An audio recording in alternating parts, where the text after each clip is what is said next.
ازيكم يا جماعة عاملين ايه؟ هي الأصول بتزعل؟ الأصول بتزعل؟ ما بتزعلش صح كده؟ ما بتزعلش. كابتن رضا عبد العال بيتكلم في أصول، بيتكلم في أصول. تمام؟ الراجل ده اتعزل، يبقى الراجل ده يمشي. ده يزعل؟ ما يزعلش أي حد. طيب يا كابتن رضا أنت اللي هتزعل. اسمع مني أنا بقى، أنت اللي هتزعل. ليه؟ هقولك ليه. لأن مرتضى منصور سواء مشي ولا ممشيش هو كده كده هينزل انتخابات تاني وهينجح تاني، انت فاهم ازاي؟ وهيرجع تاني زي ما كان.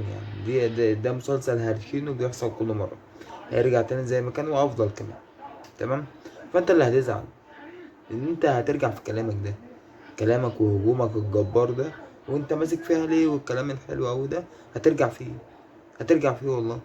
والنادي ده كان زريبة وبقى تمام أوي لما سيادته يتملك من أول وجديد، لما سيادته ايديه تبقى اقوى من دلوقتي. والمجلس ده مش عارف ايه ويمشي، ويجي يا عم ده جمعيه عموميه ويمشي. ما ينفعش، ده خرب، ده عمل. يا عم انت بتجيب ابنك ليه؟ ايه ده بس يا كابتن رضا؟ انا عايزك تهدى على نفسك. انا عايزك تهدى على نفسك. ليه؟ ان الكلام كل اللي انت بتقوله ده جميل وزي الفل وعلى راسي وانا موافق عليه جدا والله. انت اللي مش هتوافق عليه كمان شويه كده قدام. لو الدنيا اتغيرت ما دوام الحال من المحال يعني. الدنيا لما تتغير وترجع زي ما كانت انت هتندم. هتندم على كل كلمة انت قلتها. ومش هتندم اوي يعني، انت هترجع في كلامك. وانت معتاد على كده، فهيبقى شكلك وحش اوي يعني. فانت اهدى كده على نفسك وبلاش تقول كلام هترجع فيه بعد كده.